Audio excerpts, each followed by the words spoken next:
YUNKJunk!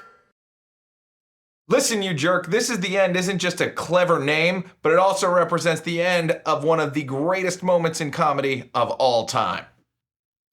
Listen, you jerk. This Is the End is obviously a cult classic comedy for its time, but there's way more you missed in that.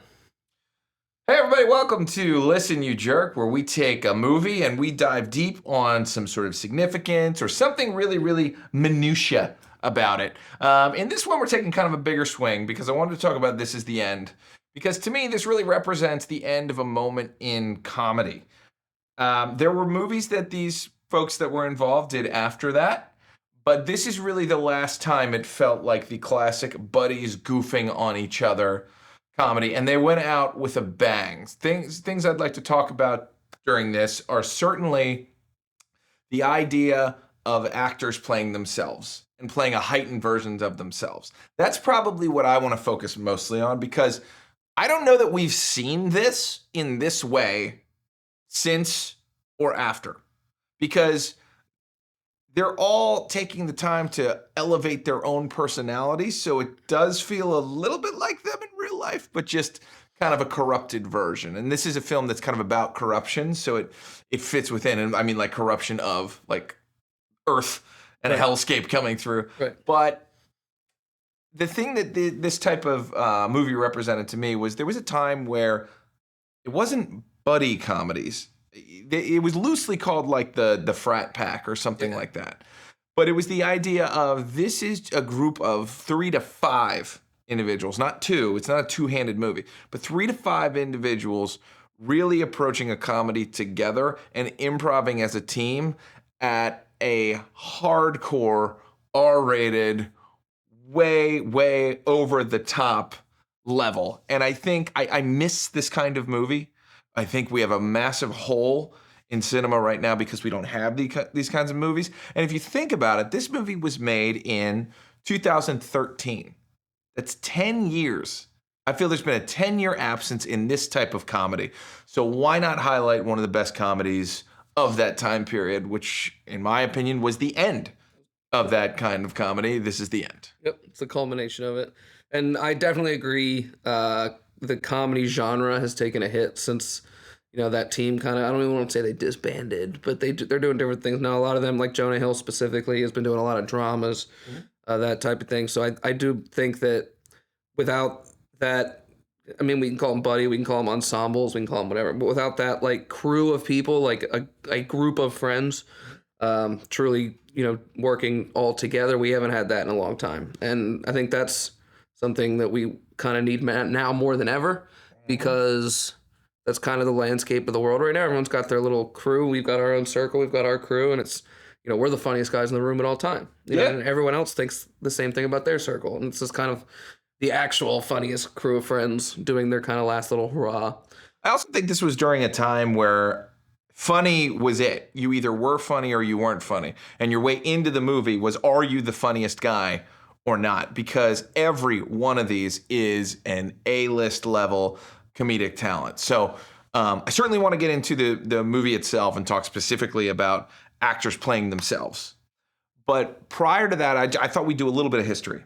To me, all of this starts in 2003 with Old School. I think Old School begins this entire brand of movie, where it's not a two-hander. It's not, there's a main character, but the supporting characters are right there. And we remember the supporting characters. So keep in mind, Will Ferrell was in a supporting role in Old School and launched his career right after that. But it was the idea of, it's him, it's Vaughn, it's Luke Wilson, and then a bunch of other people scattered throughout, who we would continue to see. Artie Lang's in that movie, for crying out loud. Judd Apatow would later work with him on a show called Crashing, but that's not where we're going. But to me, that's where it starts. In Old School, which led directly into Anchorman.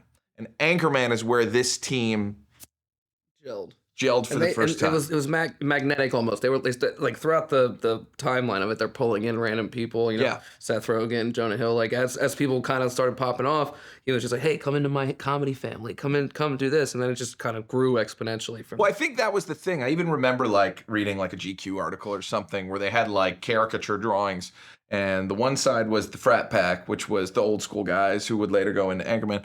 The other side was the Apatow crew from most notably Freaks and Geeks. Right. And bringing them in. Anchorman is an Apatow production. Right. So that's where they intersect for the first time. And from that point on, in comedy, starring any one of these groups, there's aggressive cameos from the rest of them. Yep. It's like the Happy Madison Yeah. grouping a little bit. Yeah, I forgot about that. So Judd Apatow and Adam Sandler were famously roommates. Right. So when we get to funny people, which is part of this, that's where we start to see even a third family brought in. But this was a time of comedy brotherhood, I'll say, because there weren't a lot of ladies. Right.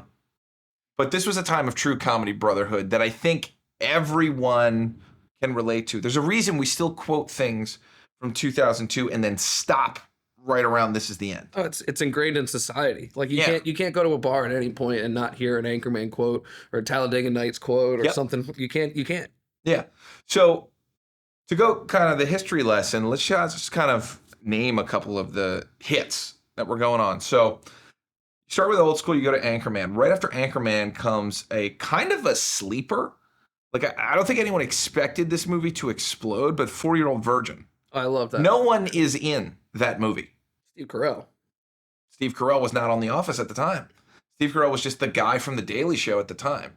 So I think they made this movie cheap and it exploded. Right. Now, when they made this movie, they either made it in tandem while Anchorman was being made or shortly after. Because Seth Rogen was a camera guy. Like he was the camera guy for Veronica Corningstone in this movie. Judd's on set. Carell's on that set. That's probably where Apatow's like, all right, I'm taking Steve Carell and gonna go make our own thing. Paul Rudd is in both of those worlds. So this is where we start to see it, and we start to get used to this new, I wouldn't call it new, but new to us, new to cinema, of the improv style of comedy, where it's just medium shot on me, medium shot on you. We're gonna berate each other, be as mean as possible, which starts with, of course, "You know how I know you're gay" from 40-Year-Old Virgin, and continues well through. Say what you want about whether it was politically correct or not at the time. It was funny, and the rhythm of comedy that they had was special, and I think ends at "This Is the End." Because, it's the same crew. They go into Talladega Nights, as you said. Superbad is the other one that comes out swinging, and that's where you get the Bill Haders involved in this family as well. I mean, the SNL crew slides in there too. Knocked Up was another one. Like, so that's actually, to think about it, really Judd Apatow hit Steve Carell in 40-Year-Old Virgin, turned him into a megastar. Seth Rogen, Knocked Up, he's now a megastar. Both of those were pretty big swings, and that's also probably why these films were able to be made. Because these were not superstars. Brad Pitt's not in these movies. Now, once these movies start getting made, all of them start to want to be a part of it, as referenced in, Tropic Thunder comes out and is kind of adjacent to this. Yeah. Kind of adjacent, but that's where, Tom Cruise now likes this style of comedy. Why is Tropic Thunder important? Because Danny McBride's in there, one of these crew. It also bridges the Hot Rod group. Yep. So Danny McBride gets to us via Hot Rod and Bill Hader. Bill Hader knows Judd Apatow, then Hader, and then they're suddenly in this Ben Stiller movie. Like, it's wild. And, I don't give a shit about nepotism or like just putting your buddies in movies. Certainly Sandler's guilty of putting his buddies in movies. Oh, yeah. If it's funny, I don't care. Right. And I think during this time period, all it was gotta be the funniest movie out. And 6 months later, another one of our friends' movies is gonna come out, and that's gotta be the funniest movie coming out. You can definitely go from Old School to Wedding Crashers for Vince Vaughn. And who else is in there? Will Ferrell the whole time. Yep. Now, to bring it on back, that crew is not really in This Is the End, which I think is telling of like, it's almost like they were saying, like, this is probably the end of all the boys hanging out together. You know, people, it's like in real life, you know, I was one of the boys. Now I have a girlfriend. Right. So You're not one of the boys. I've been taken away to boy heaven. The Thanos snap hit you. Away to boy heaven. But that is a big, that's a big part of these types of films, though, too, is they were made for the bros. Yeah. And the bros loved them. Yeah. And but now it's bad to be the bros. Like girls hate the Apatow, you know, that whole world of comedy. They hate it. Everyone says, I hate Will Ferrell. He's so stupid. And I was like, well, you're not a guy. And you missed out on the fun parts. Right. And what, you know, we don't have to get into a misogynist thing, but this is a major point that I do want to make.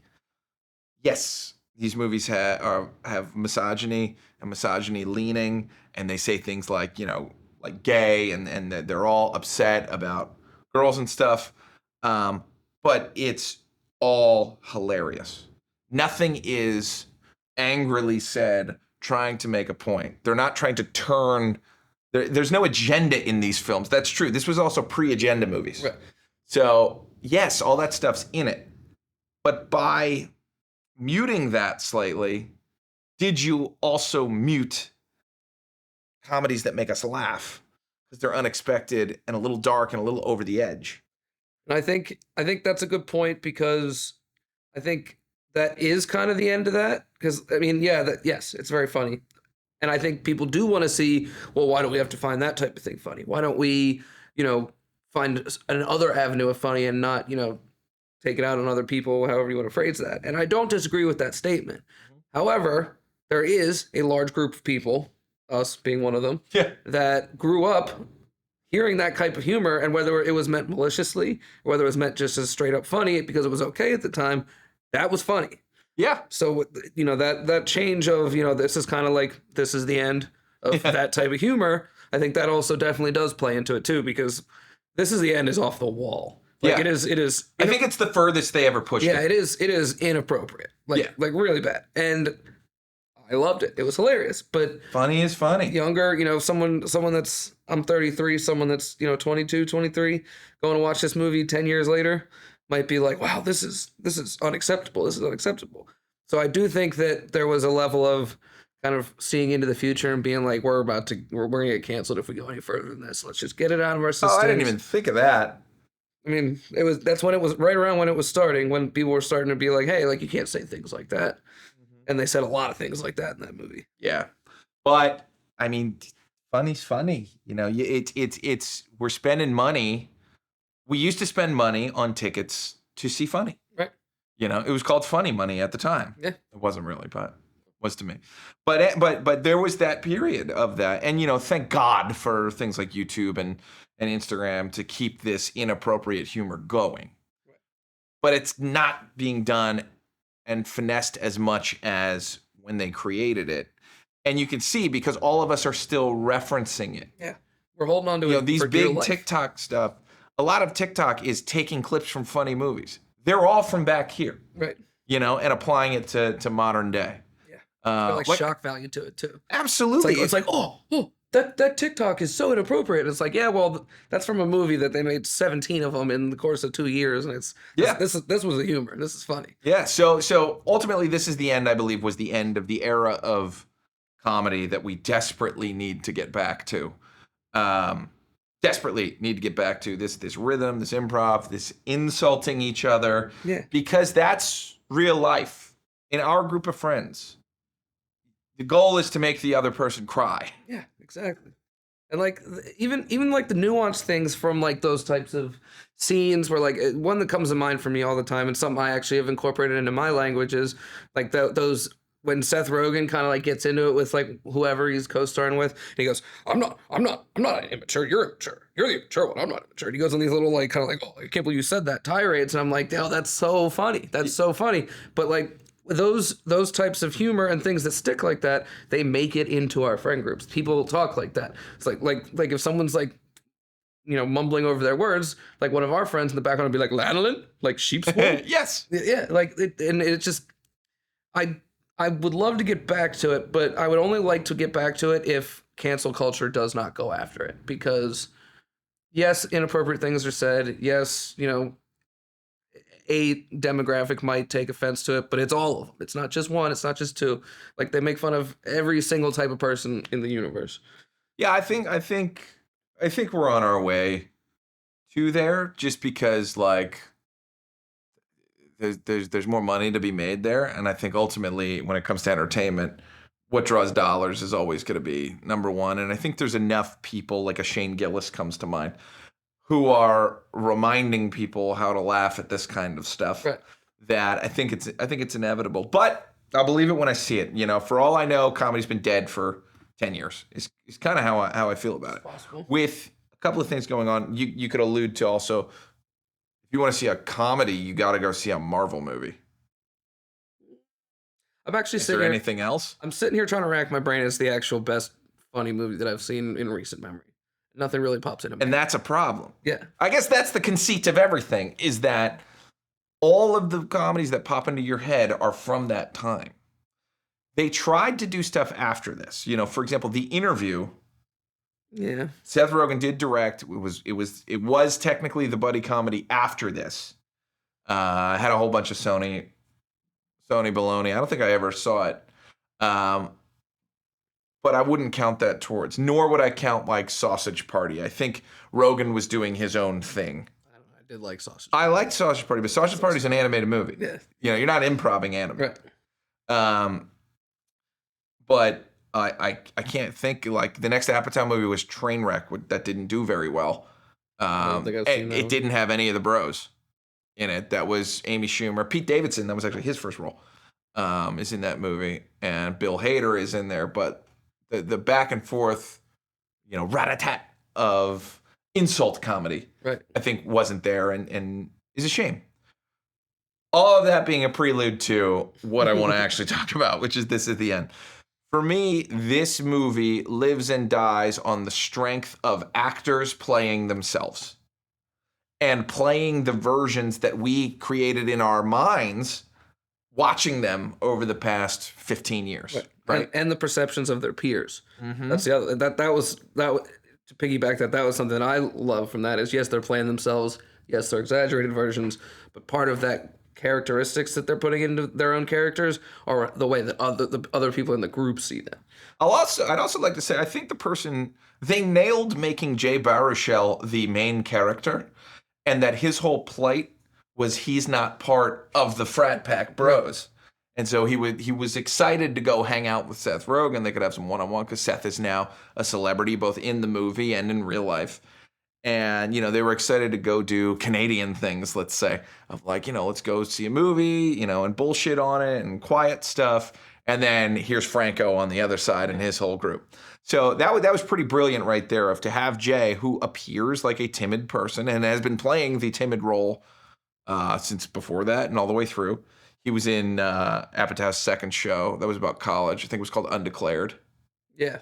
Yeah. He was in that one as that character of like a, wimpy little Socially dude. awkward. He still does it now in the movie Blackberry. He's amazing in Blackberry. was great. But that was kind of brilliant. And then Rogen's kind of not knowing that he's being a little bit of a jerk. He's caught between a rock and a hard place of like, I got my sensitive friend. He doesn't get along with my other friends, but I'm still going to invite him. Oh, we're going to go to this big party instead of just being me and you. A lot of people have been in that situation. So Rogen gets to kind of be the everyman. Baruchel gets to be the guy who's like, I'm a little annoyed I have to be around your friends. And then when all shit goes to hell, then it's even crazier because now they're stuck in this room. Right. All right, let's go through kind of who's in this movie. Okay. Rogen, Baruchel. Franco plays a believable version of what we think he is behind closed doors. Yeah. He's making fun of himself like the most out of everyone. I think you're right. Especially this is a little bit more grim, but like around that time is when Franco started getting like accused of like sexual stuff. And like in his room, it's got that massive poster that says like sex isn't fun without consent. And he's like, and it's like all these little like tidbits of things. Yeah. And it's just like the huge dick statue or whatever. Yeah. It's all these little things where like in a vacuum, it's like, oh, that's funny, haha. But it's like, it's funny because Franco's like making fun of himself with it. Which is why absolve anybody who's willing to make a joke about yourself, about the thing you're being accused of. You're good. So if Bill Cosby comes out and makes a joke about but no, okay, so Franco plays that. The other person who plays I like the way he did it. Like I watched all the behind the scenes and stuff. Jonah Hill took a version of himself that doesn't exist. Yeah. And kind of created this sensitive, nice guy with an earring. But it's like fraudulently fake though. Like he is. I think in the movie they play it for real. Nah, because all right, so that prayer scene when he's laying back, yes. and he's like Jay is just such a dick. Can you just kill Jay? And it's like he's full of shit. And I think that is another way that he's making fun of himself, or whoever's making fun of him is, you know, like he's always had this like, like, I'm cool, like, yeah, whatever, bro, like that type of thing. But I think the making fun of him is like, you're not like that, dude. Like, yeah, like we're gonna add this in there. It's well, like, the earring is everything to me. You just killed Jay. Yeah, he makes fun of it in the movie too. He's like, you're so cool with your fucking earring. Yeah, and that's what I miss. Call out your friends for being stupid. Right. So Jonah Hill. The next person that jumps to mind is Craig Robinson. Yeah, he's great. Who is incredible in this movie. Craig Robinson is a big guy. Oh, it's huge. Like he's a huge, intimidating guy, which he plays very well in The Office. This is the silliest I think we've ever seen him. Hot Tub Time Machine is pretty silly. Well, I would actually say Pineapple Express. Oh, yeah. Which is previous to this. You all wear my vest? Seen it. But yeah, no, you're absolutely right. He's definitely wacky. And I think we also I feel like he specifically got not typecasted, but his roles kind of ended up being similar in a lot of the movies he was in. I think this is the one where he got to be a little bit different. He got to, like that scene where he's trying to crawl out there to get to the water and the rope's tied to him and stuff. And it's like, we've never seen him actually like other than have a one-liner and make people laugh. We've never seen him like get down and dirty. We've never seen him like do that type of thing. Well, even, and before this, what I love is they're taking elements of all their real lives in this. Is Craig Robinson originally was a musician, like a comedic musician. Yeah, take your panties off. And that's, yes. And they put that in. Right. Like he's playing the piano, Rihanna's there, and he's singing the song, take your panties off. It's in the whole movie. And when we he runs know after all the thing, of it. he's like, take your panties off. But, I mean, that's just, it's great to see that them creating all of these characters based on who they really are too, and letting them play their strengths. Who else is there? I don't want to. That's in like the group. I think the last one is Danny McBride, who I think this was like Danny McBride taking over comedy. Yeah. He's really still the only one consistently knocking it out of the park and doing crude, insulting humor, because he still does it on Righteous Gemstones today, 10 years later. But for me, he is the king of this movie. He has a turn. He becomes the villain. Yep. It's all that Southern asshole that we've seen in everything he's ever done. We have never seen McBride be a nice guy. No. Ever. Maybe in that movie Up in the Air with George Clooney. But yeah, he plays a cousin. Well, actually, he tries to escape a marriage, I think, or like doesn't want to do it, and George's got to talk him off the ledge. Let's just talk about Up in the Air for a minute. No, not really. But my point is, I mean, that's where they take the heighten to the next level, because when it all goes to shit, McBride's personality is appropriate for the apocalypse. Yeah.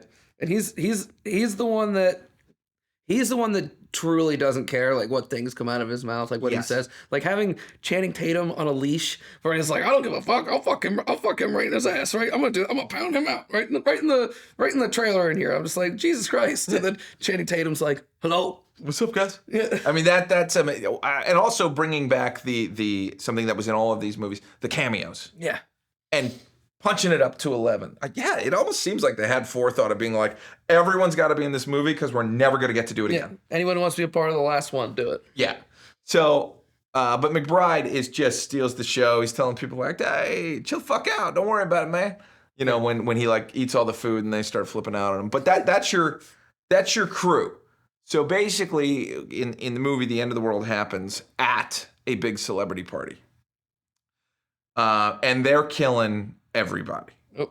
So again, sticking with actors playing actors, Rihanna is in this movie, and she dies. Right? Yeah. She falls in the pit. Yeah. Probably just said, "Hey, I want to come play." She tells Craig Robinson, I think, to suck a dick. Yeah, because he's like, Rihanna, take your panties off. And so she's like, Craig, can you fuck off for me? Can you suck a dick for me? Yeah.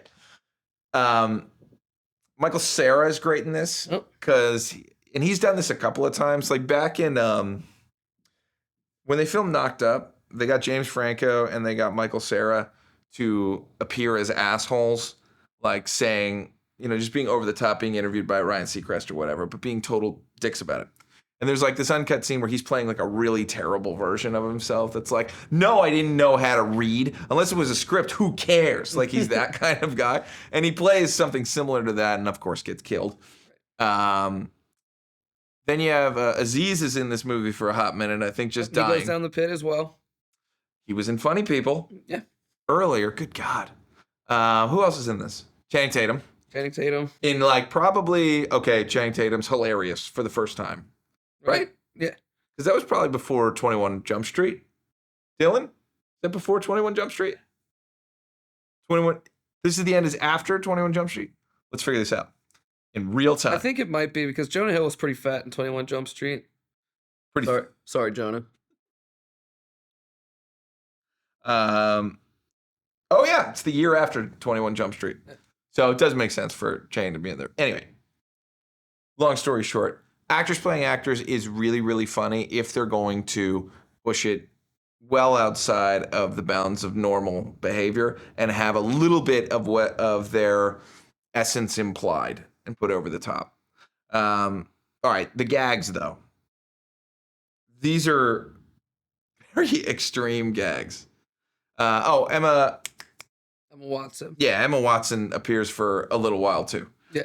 And she's fighting with a stick, trying not to get raped or something like that. Well, yeah, because she comes in, she breaks her way back in, and then everyone, Jay brings up while she's in the room changing that we should make her feel comfortable so she doesn't feel like she's going to get raped. And then they all start having a large conversation about, no, who's talking about raping her? You talking about, you're the one talking about raping her. And then she hears it through the door. It's like, nobody's raping me. And she's got a baseball bat. Yeah. So, I mean, right there, we're dropping the R word now, but it was normal place comedy back then. And it was funny. Right. And it was funny. Then you have, I think the most twisted part of this is, speaking of rape, the Jonah Hill demon. Oh, God. That was wild. So he has to agree to do this. Yeah. He's agreeing to, I am Jonah Hill, playing Jonah Hill, right, getting fucked in the ass by... Right, I'm going to get raped by a massively well-endowed demon. Yes. And then I have to act on screen for the next, movie day that I am completely traumatized. And this, I love.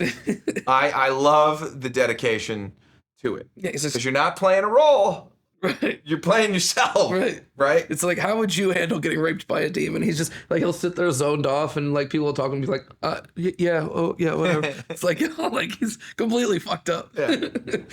But a lot of this comedy is, a lot of the comedy comes from that place of you're just in a room with your boys. Because that's what eventually the movie becomes. Right. Is these guys trying to figure it out and jokes along the way. Danny McBride giving my favorite of all, threatening to jerk off anywhere he wants. I'll come wherever I want, Franco. I'll come all over the walls. I'll come all over you. And I've jacked it in every area of this house. You don't even know. Right. And I just, like, that's my classic Danny McBride, is like way over the top and just shit talk and be like, I don't give a fuck. Right. This is what I'm saying right now. They still gave him extra aspects of the comedy too, because like he does that all the time. He also dips in and out of the movie. Oh yeah, true. But the part when they first realize he's in the house and Franco's like doing his little like like video diary, whatever. Mm-hmm. He's just like, God, I just don't like that guy. I don't like it. And he's like, Danny McBride usually is the one cussing people out, and he's just sitting there like kind of like kicking rocks at the doorway, listening to Franco talk shit on him.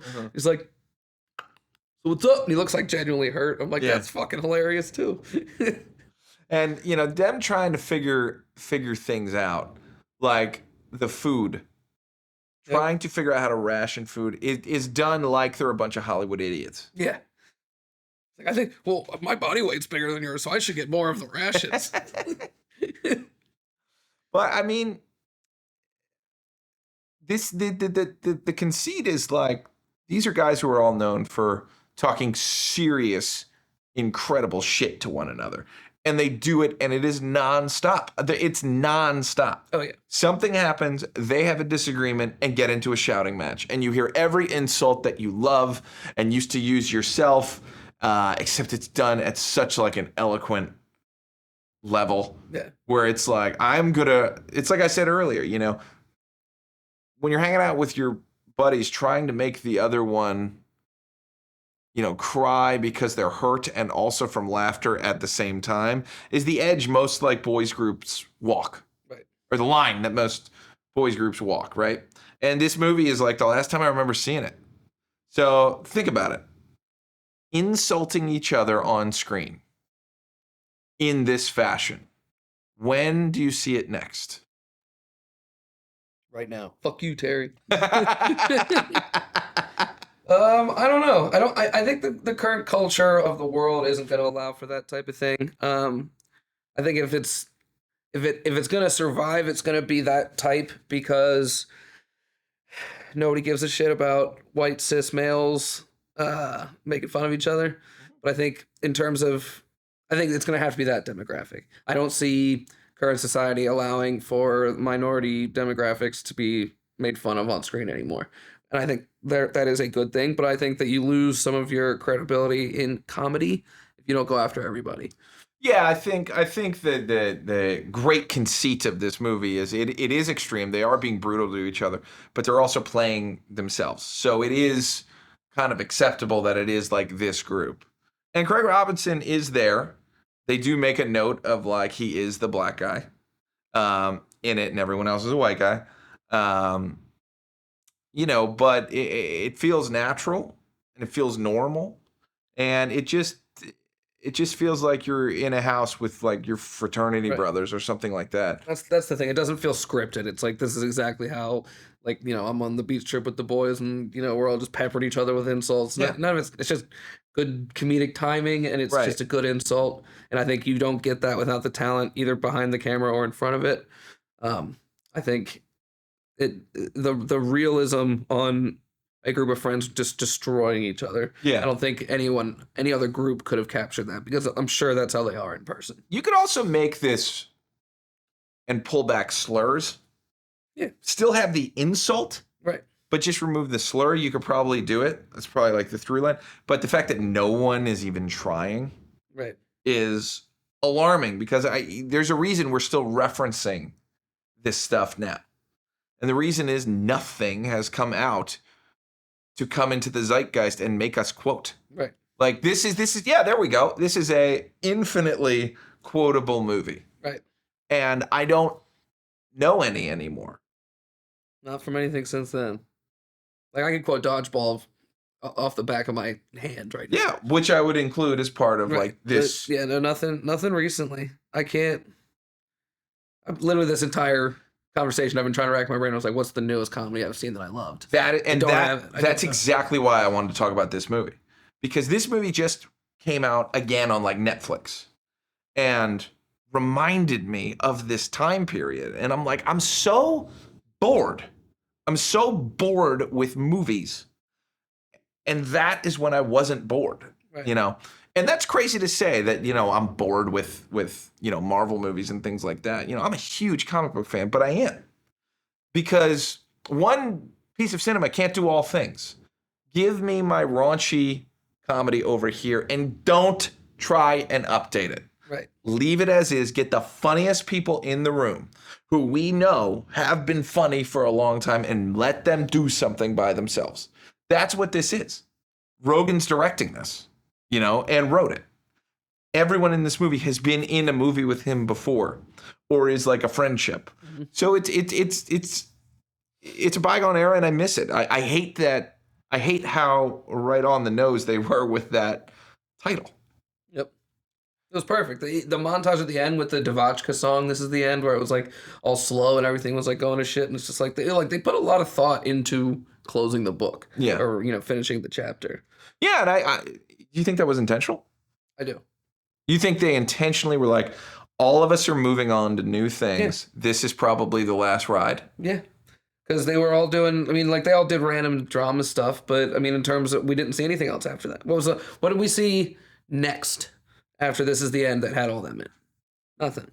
I think they knew exactly what was happening. I think, and maybe it was self-awareness, maybe it was, whatever the reasoning was, I think they all were just kind of like, listen, let's do one more banger, and then we all can just move on. They called it This Is the End. They montaged it. It was a rip on Hollywood. It was like a last little like fuck you mic drop. Because like that was another thing I took from the movie, was that they were ripping apart Hollywood as well, because they're out in the streets, and they're in the grocery store, and like all these random people are getting sucked up. We didn't see any Hollywood people. We didn't see any celebrities get sucked up. All of them went to hell, and then the ones that were stuck were in purgatory, and they had to get themselves up into heaven. But like that's why no one was like, oh, like nobody's going up to heaven. Nobody saw that, because Jay Baruchel was the only person who saw it, because he wasn't in the house. So I think that is a further kind of fuck you was to the entire Hollywood industry. I think some of them got sick of being in that specific limelight. I'd also argue that, like, for all of them, they have all grown into incredible dramatic actors. Like these are A-list celebrities. Jonah Hill is an absolute animal. Yeah. Don't Look Up, in Moneyball, like all that stuff. Like he's great dramatic. Like he's like Wolf of Wall Street. Wolf of Wall Street, exactly. What he goes into after this, I believe, or maybe it was before. Again, this is like, it's weird that we can't think of movies in the past 10 years. Why is nothing there? Nothing's stuck out that much. I guess so. Well, Hollywood also turned. We all went on adventures. Yeah. On the past, and had to just suck whatever comedy was in those and accept it as the only comedy being made. But it hadn't been made in 10 years.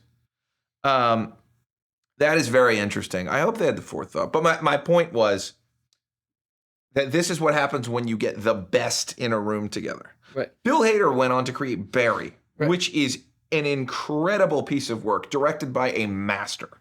I just started that actually yesterday. Jonah Hill's career speaks for itself. Seth Rogen has been went on to produce The Boys, which is like the most important show right now. It's the only counterculture thing. Right. Because, everyone loves, because it's gross, because it's funny, it's mean at times, and it's a slap in the face to, the superhero movies. Yeah, that's the other one. It's just the counterculture just from the superhero world in general. It's just like, hey, here's how it would really be. Yeah, it's almost like, Trey Parker and Matt Stone, I guess were the only people really still continuing to do it and holding that torch. But they have this thing of saying, like, either everything's funny or none of it's funny. And they, I lost my train of thought, but I'll get back to it. Maybe we'll keep this in. Maybe we'll take this out while I scramble. Where was I going with that? Help me out. Where was I going? What was I talking about right before that? I was in the car with you. You were talking about counterculture. Counterculture, yes. Yeah. So they have this, thank God we got there. Leave it in. Leave it in, Dylan.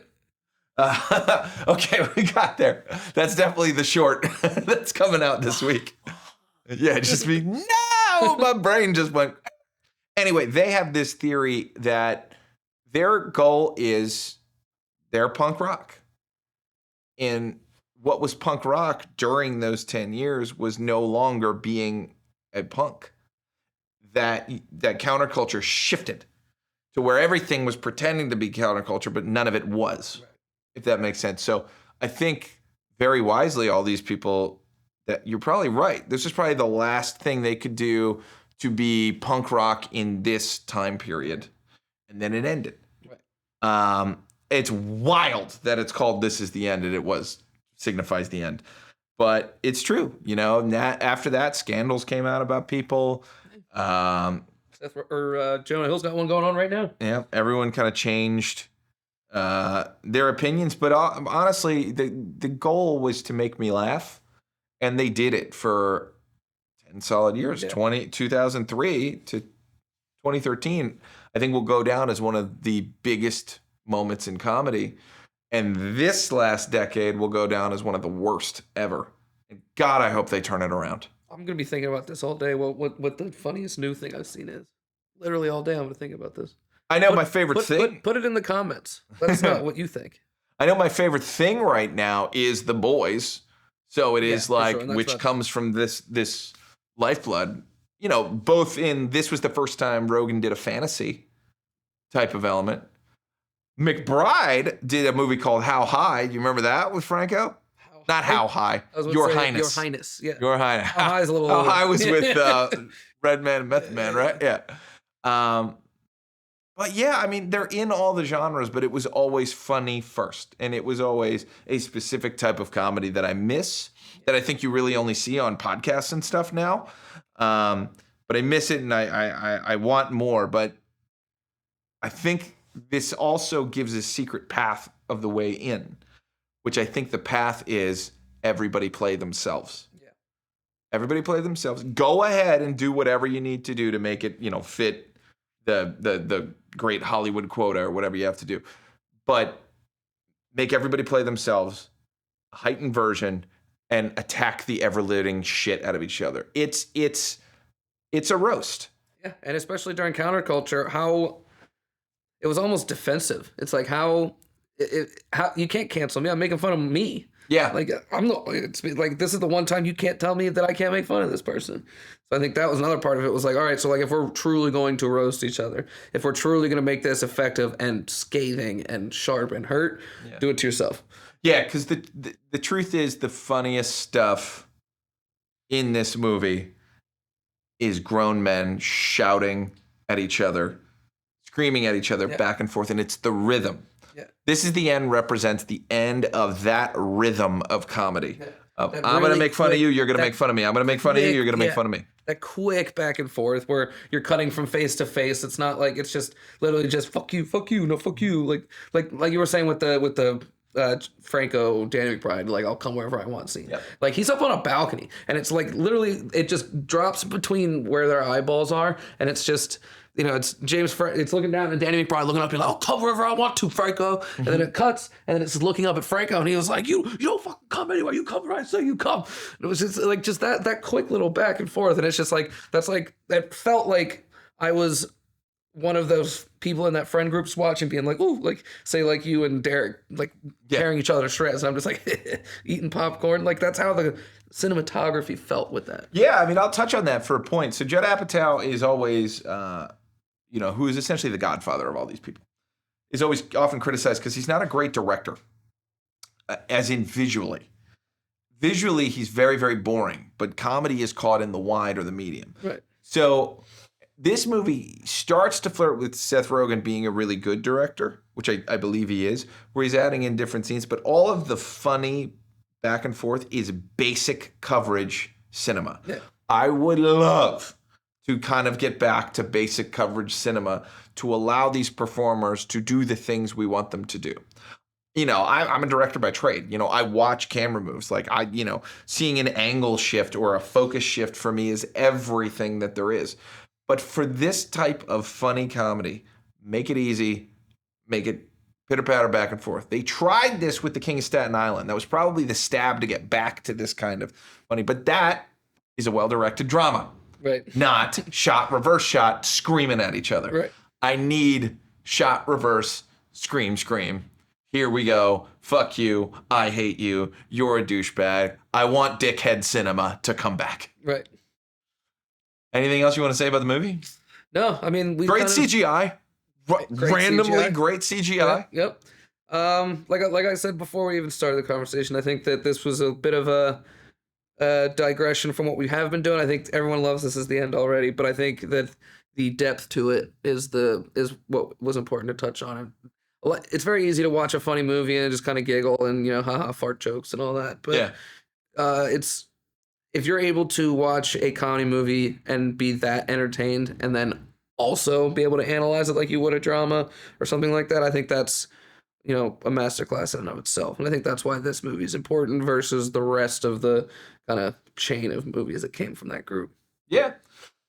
So, on this episode of Listen You Jerk, we did still do what we're supposed to do, which is find something that's maybe underappreciated or underrated, that being actors playing themselves, but also recognize that, this was the end of a major era of comedy that bros used to have, and it used to be an event, and we haven't seen it in a long time. And I think people would like to see this come back, and I think we can do it in a way that's a little more culturally sensitive, because get more people in there, but everyone's got to take the hit.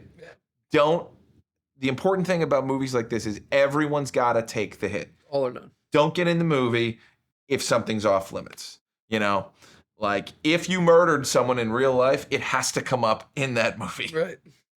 If you're, being accused of a bunch of stuff on the internet, put it in the movie. Bringing it up. Yeah, I think that's the secret. So, ultimately, this is was the end of what I'll call funny dickhead cinema. And I think we desperately need to have it back. But we'll be back next time with another film to talk about. Actually, I think we already know what it is. So the tease next week is going to be Arrival. Go a little science fiction. It's a genre after my own heart, I'll say. You can do so much with it. Arrival will arrive next week. Like, subscribe, listen, you jerk. Do it. Yeah, jerk. YUNKJunk!